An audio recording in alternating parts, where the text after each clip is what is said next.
Elgin is a city in Cook and Kane counties along the Fox River. As of the 2020 census, the city had a population of just under 115,000, the sixth largest city in Illinois, but it's taken a long time and a lot of great history to make Elgin the jewel of the Midwest. James T. Gifford and his brother traveled west looking for a site on the stagecoach route from Chicago to Galena, Illinois. They eventually settled at a spot where the Fox River could be bridged, and in April of 1835, they established the city, naming it after the Scottish tune Elgin. Early Elgin achieved fame for the butter and dairy goods it sold to the city of Chicago, but the dairy industry became less important with the arrival of the Elgin Watch Company. The watch factory employed 3 generations of Elginites from the late 19th century to the mid-20th century, when it was the largest producer of fine watches in the United States. Today, the clocks at Chicago's Union Station still bear the Elgin name. These clocks tell Elgin time, and the hands of Elgin time are always welcoming, and the hands of Elgin time are always willing to greet a hard worker with a firm handshake. It's time now for another chapter in Elgin time, and here to tell the story, live from Studio 14 in downtown Elgin, Illinois, is your host, Steve Thoren. Hey, good morning, everybody. Or should I say my normal intro, hi, everybody, and happy Tuesday. Well, I hope everyone's doing well out there. Steve Thoren here with another episode of Elgin Time, Matt's favorite show. I just recently found that out. Yes. Well, whenever I say that, Matt has to agree since we're live. Well, it's always fun talking about Elgin's history. Whatever the topic is, and I think you'll really enjoy this one today. We're going to be talking about summer camps. Remember when you were a kid and so many kids went to summer camp, or you knew families, or you had relatives or cousins, and summer camps were prevalent, and there were actually some right here in Elgin, as well as close by Elgin, as well as just a little across the border in Wisconsin, but it was Elgin kids that went there. So we're going to talk about Elgin camps and their connection to Elgin today. And first of all, I'd like to welcome and introduce my 2 guests. Right here to my immediate left is a man and voice that so many of you know here on WRMN, my friend Al Walters. Al, thanks for coming in today. Well, thanks for inviting me, Steve. Remind all the listeners a little bit about Al. Well, I'm a lifelong Elgin resident. Went through Gifford, Abbott, and Larkin schools. Lived almost exclusively in Elgin. Retired a few years ago after a career in the paint industry with Benjamin Moore Paint. I've been a recent past president of the Elgin History Museum. Still very active at the museum, very active at First Methodist Church. I've been on the radio talking about our recent roof disaster, too, that we're working through. So my roots are deep in Elgin and love being here. Great. Well, thanks for coming. And, of course, you're one of the voices on Elgin 100 Years. Yes, there's 4 of us that take a month at a time through the year.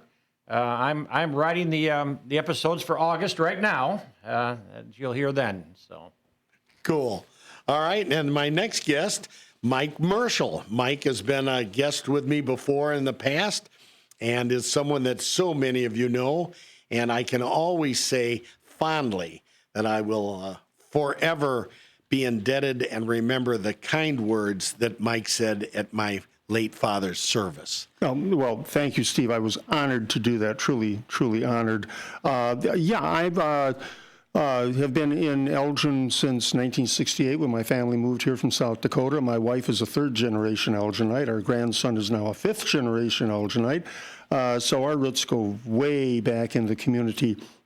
I'm a spiritual director and religion consultant and author in private practice here in Elgin. Have been that for many, many years. And a lot of people may know me for my 25 years role as religion writer with the Courier News and the Daily Herald at one point concurrently as well. So truly honored to be here, Steve. Good to be with all of you again. Thank you. Great. Thanks, Mike. Well, both of my guests today have knowledge, history, and connections with our topic today, talking about camps, summer camps.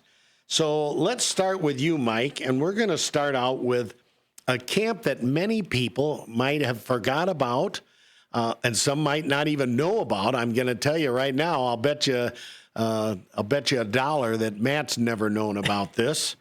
But there was at one time an actual active Girl Scout camp right in Elgin on the west side. It was called Camp Hawthorne Hills, or the Hawthorne Hill Girl Scout Camp. Mike, tell us a little bit about what you know about it and where it actually is located. Yeah, and a little bit I know about it is probably the fundamental thing. Sure, well, we'll both chat on that. This is one of those sites that's come down in almost local legend, I think, at this point in time.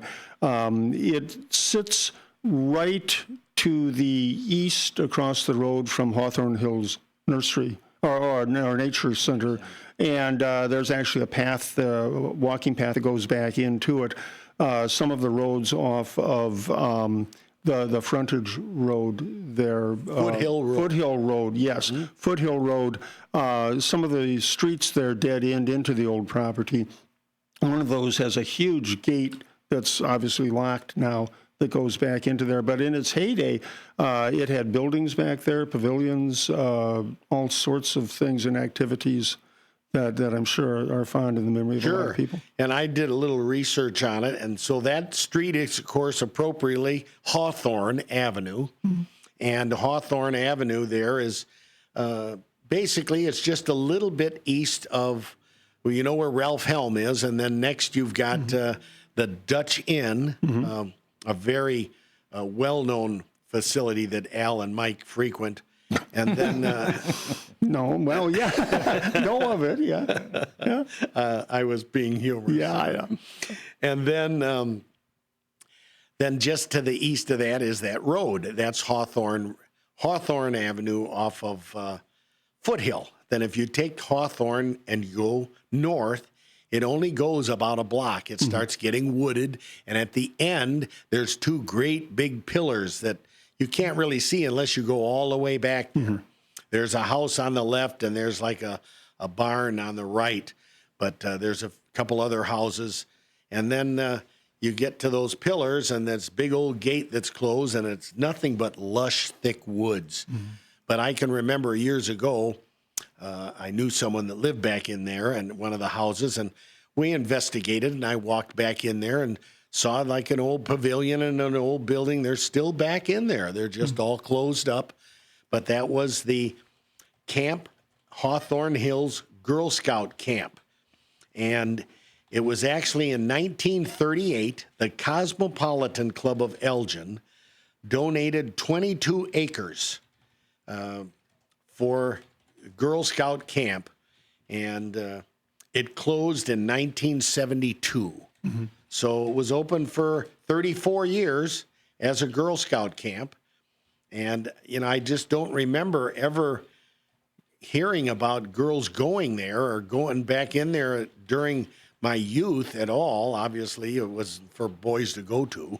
But I always remembered girls going to Camp Tuwendawee. And so Camp Hawthorne Hills was there, and it's kind of behind the water treatment plant, which is on Airlight, if you're going to go to like St. Joe Hospital. So, but on the to the west of that, and it was still there for overnights, and the property's still there now. Now, the city of Elgin actually owns all that property, and I believe it was in 2005 they have 67 acres in total. And in 1975, they dredged and made two great big ponds. And I mean, they're good size.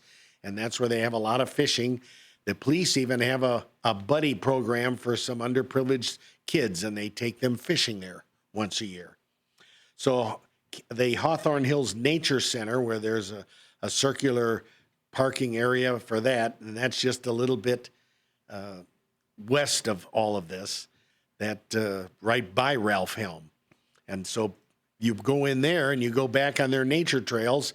From what Mike is telling me, some of those trails actually go into the grounds of where the camp was and where the girls camped. Yeah, as I understand it, they do. And that property provides a nice green space, almost a green corridor in there, a buffer zone, which is very nice. Sure. And the nature center shouldn't be overlooked. It's a great spot for kids and grandkids there. Really touchy-feely as far as animals and skins and things like that. Sure. Pelts. It's a hidden gem, really. A lot of people have never been over there. I just recently took a friend of mine, and we just circled the lot is all and told her all about it.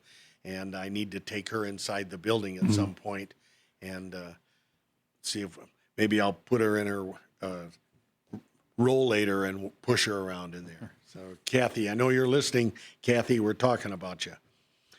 Well, while we're talking about girls, let's talk about the Camp Tuwendawee.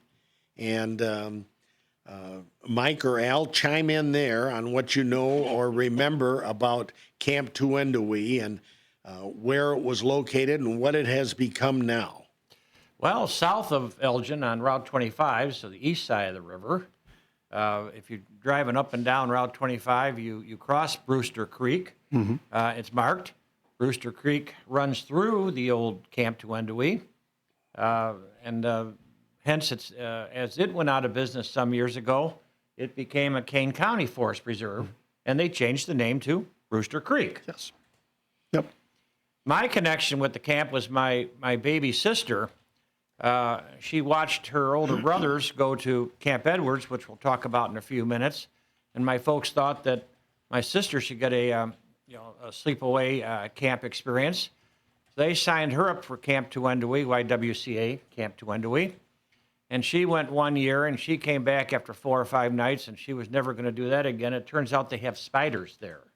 Yeah, amazing. At a camp. Yeah. Who would think? Yeah. Now, that finished, that, I don't know, my 8 or 9-year-old sister, that was all she had to do to be done camping. Matt even laughed at that one. Well, I went to Camp Tuwendawee. Oh, you did? I did as a kid, yep. Well, they must have had a co-ed program there. It was like a summer program, and it was just like for a week.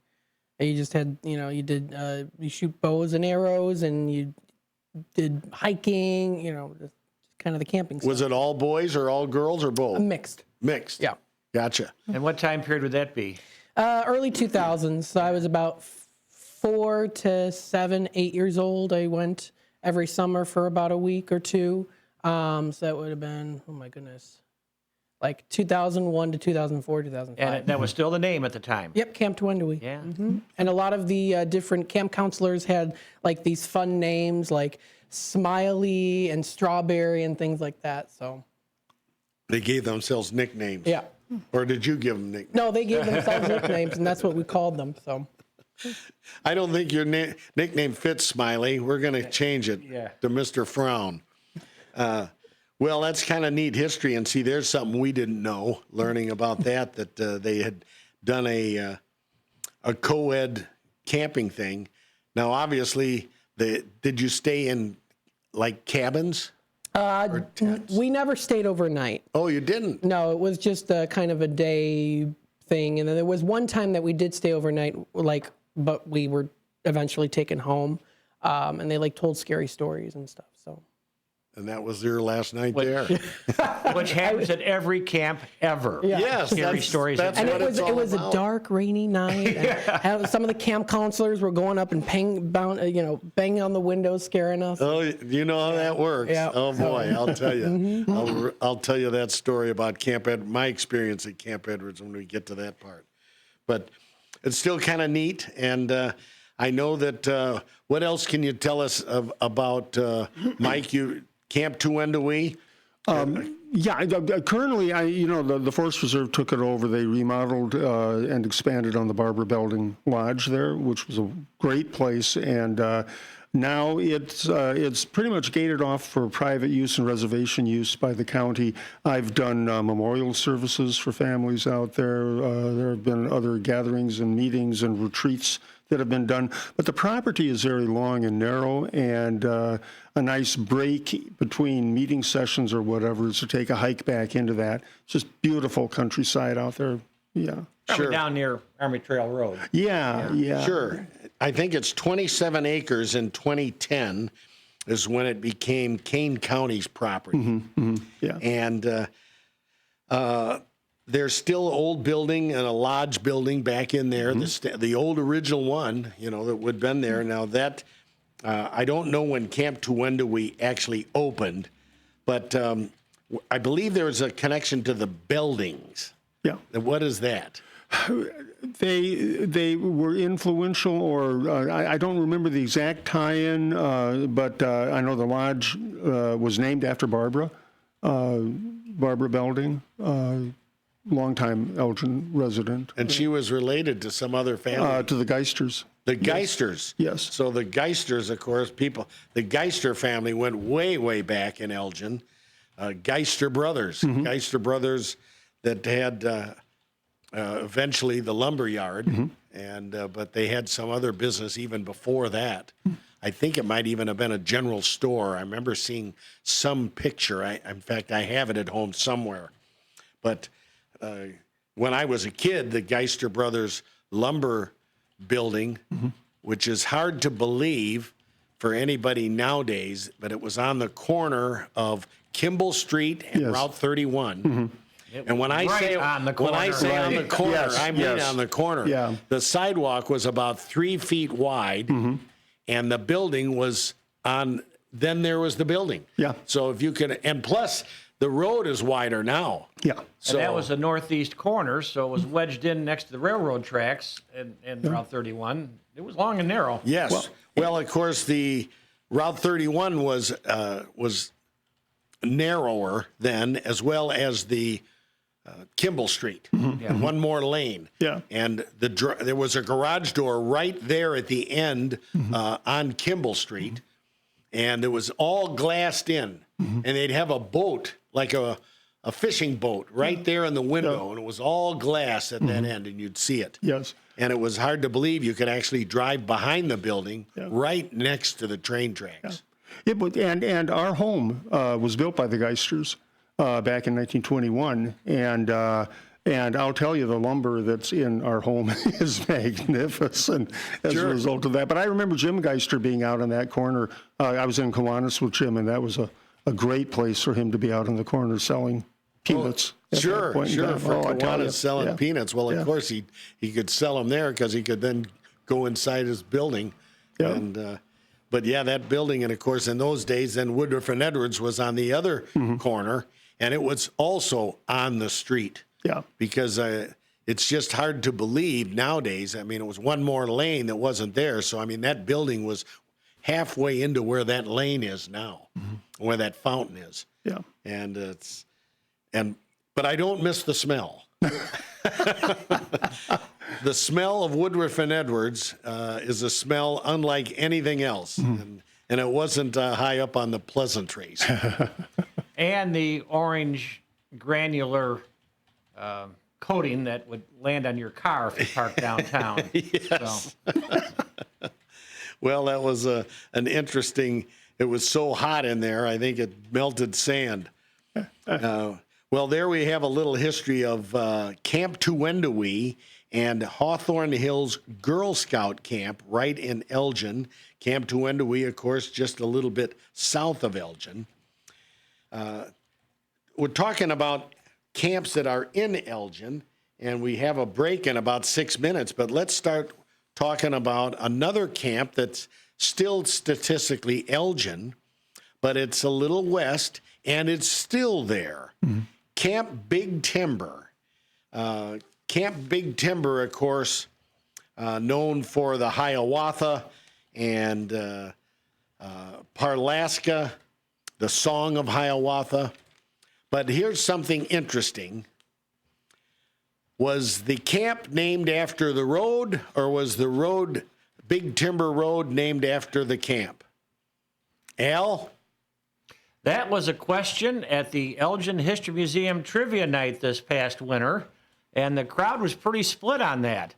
Turns out the camp's name came first. Yes, it did. The road was named after the camp, and the camp was named after a big oak tree, a huge, magnificent oak tree on the property that is still there. It took its name from that. Carl Parlaska, who was instrumental in getting that property for the Scouts, saw that, and because they wanted to name it after somebody, and even Teddy Roosevelt said he didn't know what his kids would turn out like, so he never wanted anything named after him. Parlaska prevailed and said, we're not going to name this camp after a person. Let's name it after something else, and they named it after that tree. Great. Do you know roughly when did Camp Big Timber emerge? 1926, March of 1926. The paperwork was signed early in that year. Prior to that, the Boy Scouts had two other campsites, Camp Bonner and Camp Idlewild. Camp Idlewild was up toward Algonquin. That closed in 1925, and that set Carl Parlaska and his wife Maud hiking through the countryside, and they found that property. They put together an investment team and purchased the property, and the rest is literally history. Wow. So Camp Big Timber, basically four Boy Scouts. Absolutely, yeah. 4 Boy Scouts. Yep. Founded in March of 1926, and it was at the Idlewild. No, it was after Idlewild. Idlewild was up at. What was the family that did that? That was from the land that was purchased from. I believe it was the Whites that Parlaska and the investment group purchased it from. The Whites had a presence out there on a farm. So it was a farm. It was a farm. It was farm property. But yeah. it had still had a lot of big trees. Yeah. Oh, yeah. It was not really farmable, a lot of it. Yeah, you could run livestock on it and things like that, or just use it as a buffer zone. Got it. Cool. Yeah. Do you know what the acreage is now? 70 acres now. It was larger. There was property to the east, which is now part of an industrial park, but they used to sell Christmas trees off of that particular piece of property that's no longer attached to the camp. But the camp goes back way back to the railroad tracks in there. Sure. Yeah. Well, I would remember going back there when I was a kid and hiking back in there. Mm-hmm. And I never really, I was a Cub Scout, but I never continued on and furthered my scouting career. Mm-hmm. And I wanted to at the time, and then just my lifestyle and golfing so much as a kid in the summer. A lot of golfing kids were not heavily involved in scouting because golf, if you played golf, I mean, there's your whole day. Yep. And so you were, and I was from a golfing family. And so, I mean, that's what we did. My brother did the same thing. Mm-hmm. But I was in Cub Scouts, and in fact, I've told that story many times. When I was in Cub Scouts, I went to Washington School, and my den mother was Marlene Shales. Oh. And when we got out of line, as second, third graders often did, she would call her husband Jack Shales, who was a Marine, and he would come home and discipline us by making us march around the block Marine style. Whoa, there you go. Well, we got to take our short 5-minute break for news and station ID. We're at the bottom of the hour, but we're having a great lighthearted conversation about summer camps with some really fun Camp Edwards stories coming up. Please stick with us, everybody. We'll be back right after these messages with more of Elgin Time.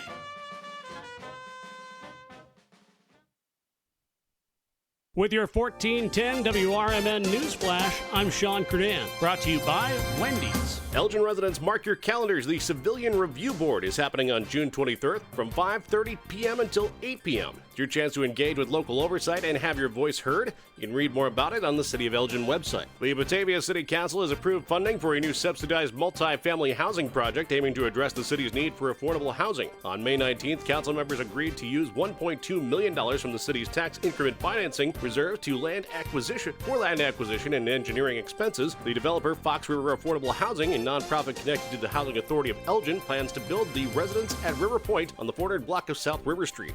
Prime Healthcare, which recently acquired 8 Illinois hospitals, is eliminating over 100 jobs, the company confirmed this week. Most of the cuts, including cuts at their Elgin facility, were made on Friday, with further reductions expected through the month of July. With your 1410 WRMN Newsflash, I'm Sean Credan. With Fidelity Wealth Management, a dedicated advisor gets to know you and your goals to build a comprehensive plan to help grow and protect your wealth. Backed by a team of specialists, they'll analyze all your accounts, even the ones they don't manage, to keep an eye on taxes and provide proactive portfolio insights that can help you unlock your wealth's full potential. Learn more at fidelity.com/wealth. Investment minimums apply. Fidelity Brokerage Services, LLC. Member NYSE SIPC. What was that? That is business phone bliss with the Ooma Cloud Phone System. It handles all our voice, video, and messaging needs. You sound very calm. I am. Ooma has everything I need to handle the busy holiday season, like virtual receptionist, call routing, and video conferencing. And it starts at just $19.95 per month per user, plus taxes and fees. Ooma. Nice. Find your business comm at ooma.com/radio. This is Larry Jones, and I'd like to talk to you about my bank, American Eagle Bank in South Elgin. Has your bank changed names in the last 10 years? Is your bank another faceless branch with headquarters in another city? Are you tired of earning next to nothing on your savings account or certificates of deposit, or does your personal banker treat you like a stranger?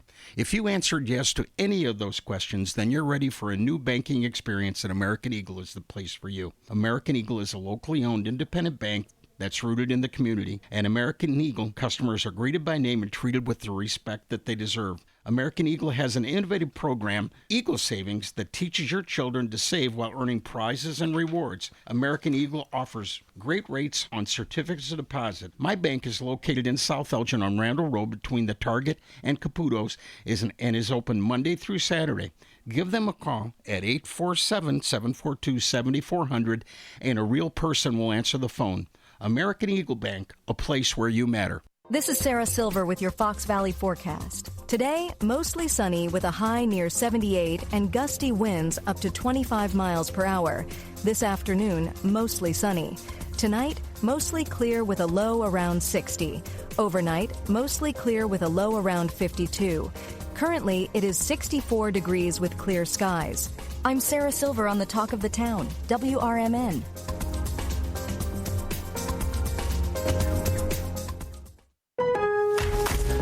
This Father's Day at Lowe's, score free gifts for the greatest dad. Right now, get a free Blackstone 8-piece accessory kit when you buy a Blackstone 28-inch griddle. Plus, get 2 free select Craftsman V20 tools when you buy an RP brushless drill and impact driver combo kit. Shop these deals and more this Father's Day at Lowe's. We help, you save. Valid through 6/15 while supplies last. Selection varies by location.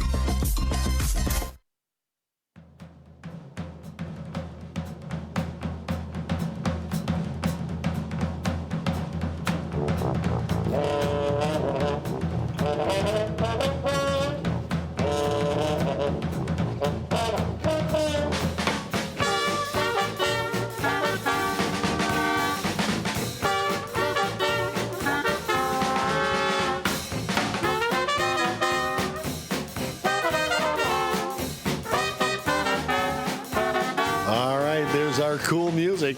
We're back with the second portion of the Elgin Time Elgin History Show, and we're having a great conversation today with my friends and guests, Al Walters and Mike Marshall. We left off talking about Camp Big Timber and what all that involved here in Elgin.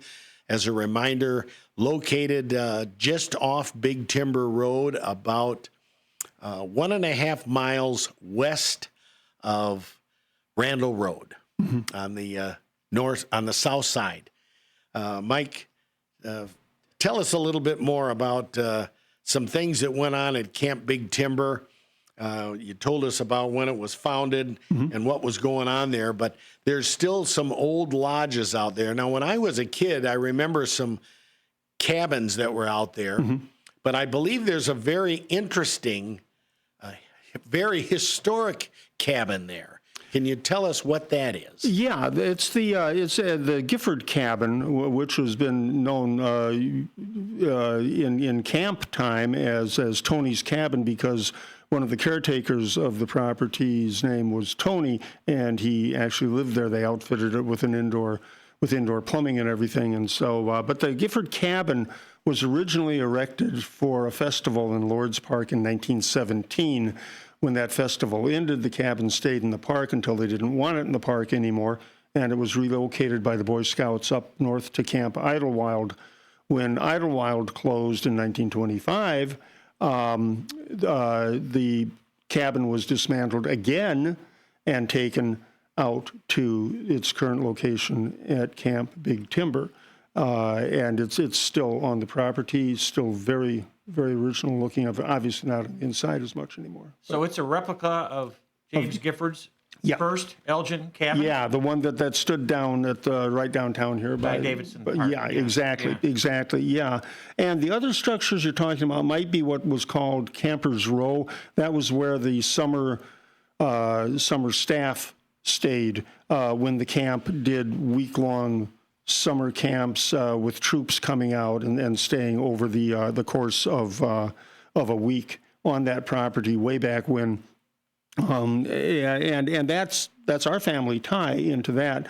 My wife's father, my father-in-law, founded Troop 2 here in Elgin, St. John's Lutheran, in the late 1940s.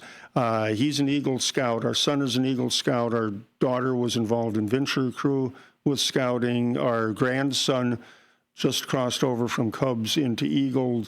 My wife and I have been very, very involved with scouting over the decades, serving on national camp staff for me as chaplain staff at a jamboree, and I serve currently as council chaplain with Three Fires Council. My wife's still very active as well, including a 15-year stint as archery instructor for Cub camps out there. So do you actually go out to Camp Big Timber now and again for different functions? Now and again we do for different functions. Yeah, it still has its Cub camps and things like that are going on.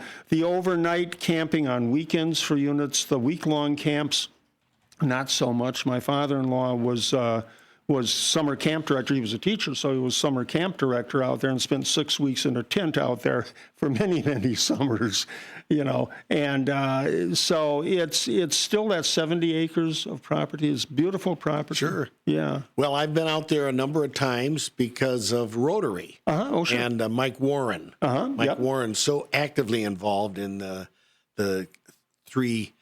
What is it? Three Fires. Three Fires. Oh, yeah, Mike is, yeah. Yes, he's very involved. So consequently, with his co-involvement of Rotary, he's had our Rotary Club go out there, and we've done a fundraiser out there. We did a cleanup out there. Yep. And so it was kind of neat to go out there because my memory as a kid was only going out there for Camp Big Timber Hiawatha dancers. So what can you remind everybody about the Hiawathas? Yeah, the Hiawatha was a vision of Carl Parlaska's, and the first he put together the Hiawatha pageant, which was based on Longfellow's poem, The Song of Hiawatha. And there are a number of significant Hiawatha pageants across the nation, including one at Pipestone, Minnesota, which is a marvelous production.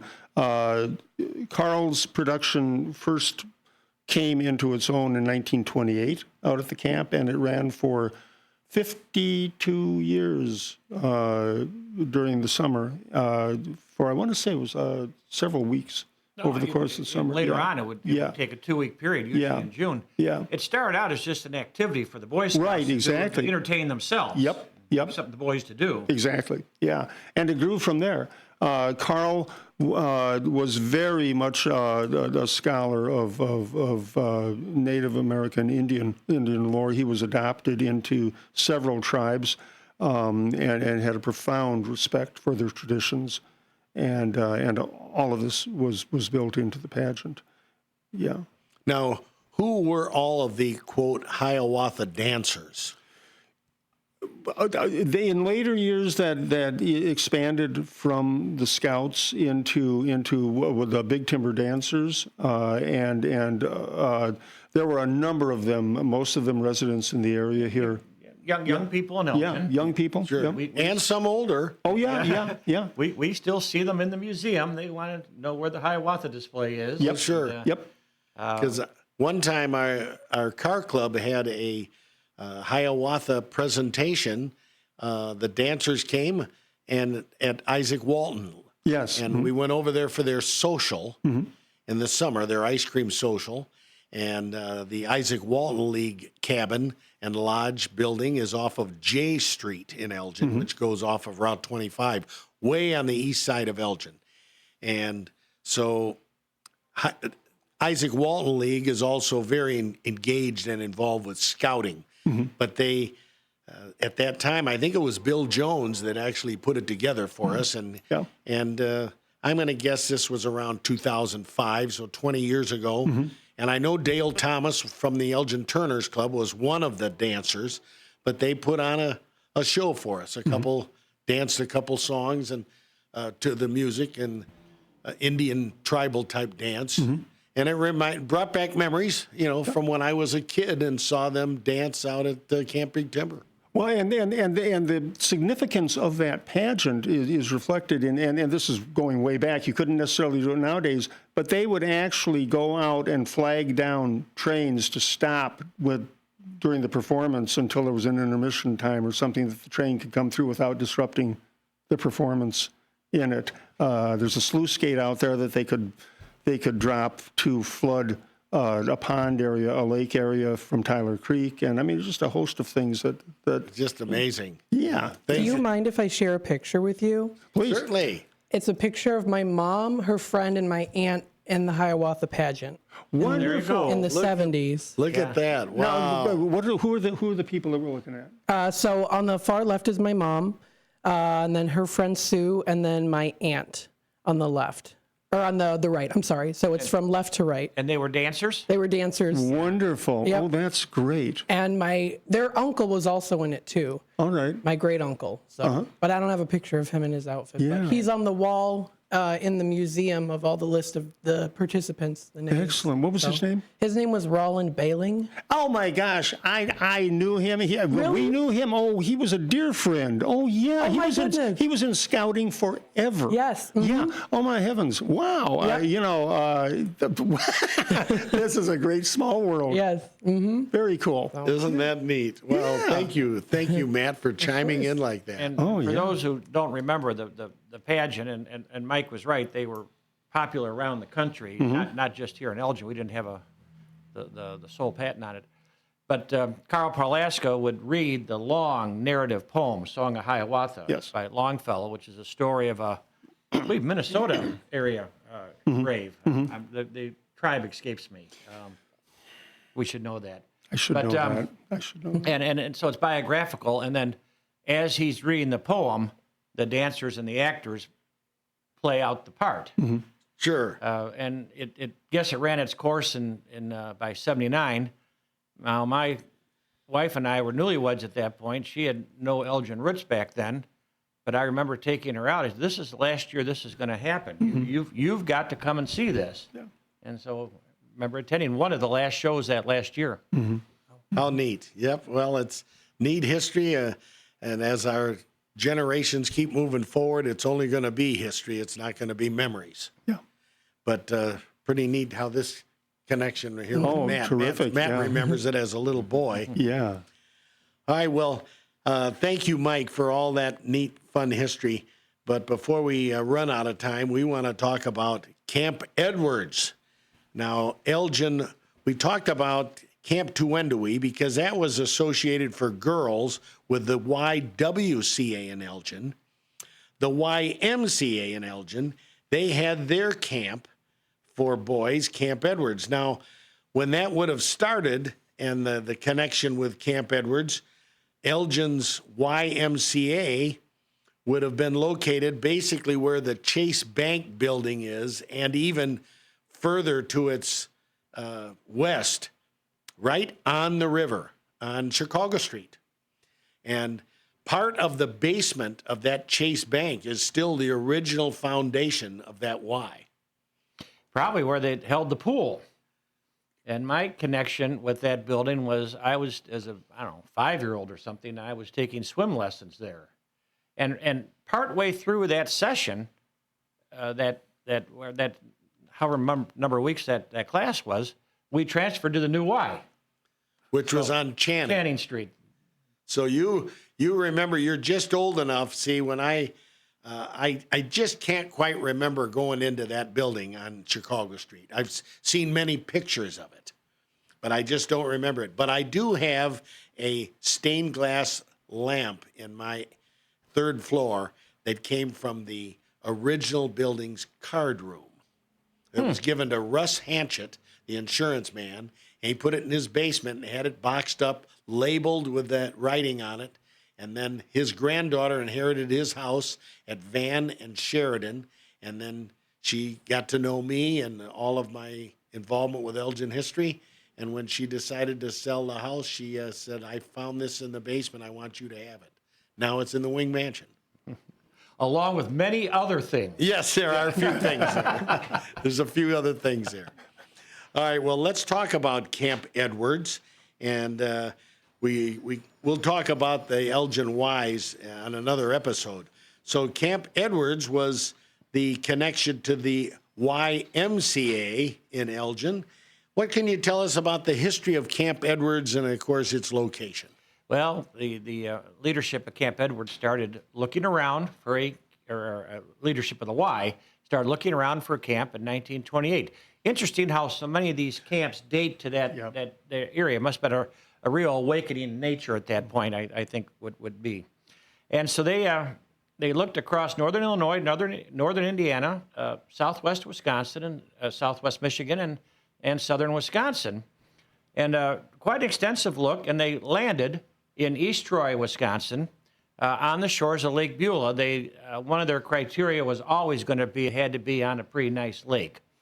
And to this day, if you approach Camp Edwards from the state route, used to be Route 15, that's in front of the camp. When I was a kid in the 60s, it was just a cornfield, and you go, well, there can't possibly be a camp back in here. But you drive down the little camp road, and you go past what was then the cornfield, and you go up a little hill and down, and you're in this lush primeval forest on the shores of the camp. And so the Y leadership fell in love with that, also made it convenient enough from Elgin. Modern days, it's about an hour's drive up there, probably an hour and a half in a Model A, maybe 2 hours, Steve, back at the time. But it was close enough to be accessible. It was purchased in large part by money from Alfred Edwards, as in Woodruff and Edwards. Mm-hmm. We were just dissing them a few minutes ago, the foundry, but Alfred Edwards and his family were very philanthropic, and he set $14,000 aside, challenged the people of Elgin to match it, and that $14,000 grew into $40,000. That purchased the land, and then they spent a year building the lodge and the cabins. It opened in 1929. I was reading an older history that cornfield I remember back in the early days of the camp was actually planted with vegetables, and part of the campers' day was to work in the farm field, help feed themselves. I thought, well, that doesn't sound like all as much fun as I would have thought, but later on that turned into a cornfield. Later on they planted pine trees in there, and it's forested now all the way to the road. So it's all quite nice. My family has 4 generations connection to it. My father, who was living in LaGrange at the time, attended the camp one summer in the early years. My brother and I both are 5-year campers, and that's significant through their program. You want to strive to go all 5 years if you can and go all the way through their leadership hierarchy. Well, expand on that, because I remember that myself. And so when you came to the camp, your first year, you would, just like scouts, you would have a neckerchief and a little tie slide. A slide, and the scarf would go around your neck and then through that, and you'd pull that up tight around your neck. But when you went to camp, you got a different color handkerchief or neckerchief every year, and so that symbolized how many years you've been there. Unlike the Scouts, the neckerchiefs were a solid color. Mm-hmm. And so you were gifted a green neckerchief the first day of your first year. Mm-hmm. And that signified you as a greenhorn. Right. And so you wore that green neckerchief all through your first week or 2 weeks. And at the end, if you had, they asked you to conquer a personal goal or two. And oftentimes for first-year campers, conquering homesickness is a big thing. And so if in the eyes of your counselor, you had conquered whatever the personal goal you set for yourself, that meant you succeeded. And on the last night, an honors night, you were granted the next color neckerchief, which in this case was red. And you would wear the red one the second year. And that showed then to everybody that you were a second-year camper. And so the first 3 years, the green moving into red and the red moving into blue and the blue moving into gold meant you were working on personal improvement issues, very, very much tied to your own self. But your last 2 years, you earned the black neckerchief, and at the end of the 5th year, you earned the purple neckerchief. That signified that you were taking steps and learning how to be a leader. And once you made it through the 5 years and you earned your purple neckerchief, you were inducted into the tribe of Nanny Bazoo, which is the honorary tribe. I'm still a Nanny Bazoo member. I still get mailings from the camp. They relieve me of some money every year. Oh, yeah, it's amazing how that works. Yeah. And you know what? I'm proud of that. I think that's great. So I remember that when you went to the camp and you stayed in one of the log cabins as a scout, or not a scout, but as a kid that came from the Y. And of course, 1 week when we went, I don't remember if every kid there, it seems to me that it wasn't every kid from Elgin. It was other kids from other camps that were there at the same time. And it wasn't, I went the same time my best friend went, Jeff Wayland from Elgin. But I know there was other kids there from other towns because it's, how many kids do you think were each session, like whether it was a week or too long? Oh, I'd guess it was around 144. I'm basing that on 12 cabins and about 12 kids to a cabin, give or take. Sure. You're right. The preponderance of them in the 60s, when I was there, were from Elgin. But otherwise, from the Chicago area would send kids. And I realized quickly on that there was kids from Madison and Milwaukee that were part of the camp, so it wasn't exclusive to Elgin. Sure. Well, I remember the counselors, if I'm not mistaken, I don't remember if it was them or if it was, I don't remember where the leaders in training stayed, but they were leaders in training, LIT, so they were nicknamed LITs. And of course, the kids all referred to LIT as leader in toilet. And that's what we humorously kidded about. Or lost in toilet. Yeah. Yeah. They stayed in tents up on a hill that was away from the rest of the camp. And they were older than us, and they were learning to be counselors. And they were fine. They would fill the role of assistant counselor. You mentioned when we were talking off air that you remember some of the counselors. I remember one name, and it happened to be the one my first year. His name was Dan Oschenschläger. Ask me why I remember that. I don't know. Probably because you had to practice the last name so much. He let us call him Ox. But he was on some kind of leave that summer from the U.S. Marine Corps. And he marched us around camp. Everybody else ran around, willy-nilly. Our group of 10 or 12, we marched everywhere we went. We thought that was really cool at the time, but that stuck with me. Well, that's pretty cool. Well, I remember going up there, and I remember selling cookies to earn my way. And every box you sold, you maybe earned 50 cents or something like that. I don't remember how Oh, I much. know. In those years, the boxes sold for 50 cents. Maybe we were in 20 cents. Okay. Yeah. I'm just throwing that out. I didn't remember how much. And I remember my dad's, one of my dad's best friends, who was also my brother's godparents. His name was Jim Handy. And Jim Handy was a developer. He was a partner with Andreessen Brothers Builders. And his big claim to fame was that he built and developed the Gromer Shopping Center, the Wing Park Manor Shopping Center, and also Eagle Heights. Mm-hmm. So he developed Eagle Heights. Well, Jim Handy had a lot of money, and he bought 2 old houses and had them demolished on Highland Avenue, and he built the Highland Avenue apartments. Well, because he built those apartments and he was so close with us and they were just newly occupied, I went into the apartment building with him and went to every door. And so that's where I made the majority of my sales.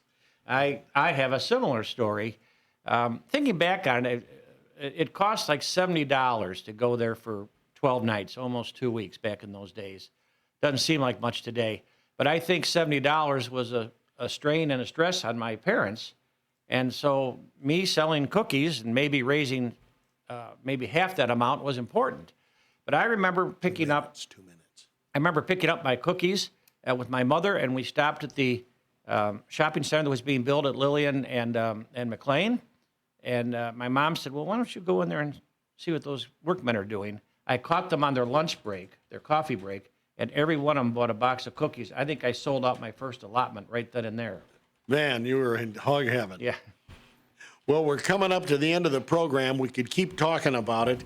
Camp Big Timber, still in operation, and on Lake Beulah in East Troy, Wisconsin. East Troy also has a trolley car that operates like the Fox River line in South Elgin. In fact, they have an original Elgin, Aurora, Chicago car that operates there. And I rode on that in 2018 with my late father.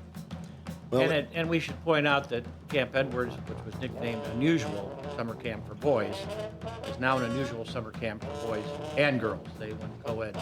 Sure. It was decades ago. Gotcha. Well, like everything nowadays. Well, it's sure been fun having you both here and talking about camps and learning about Matt's aunt and mom and just learning about more of Elgin's history and growing up in the Elgin area. Well, this brings us to a close, and I hope you've enjoyed our talk today and learning about more of Elgin history and what it was like growing up here and scouting, camps, summertime, places that were, places that aren't anymore, and some that are still there but been modified. Thanks again for coming in, fellas. Thank you. Enjoyed it. Yeah, absolutely. We'll be back with another episode of Elgin Time on the second Tuesday of July. In the meantime, have a great week, everybody, and I'll see you Friday in the Seniors Spotlight. Thanks, Matt. Personalized care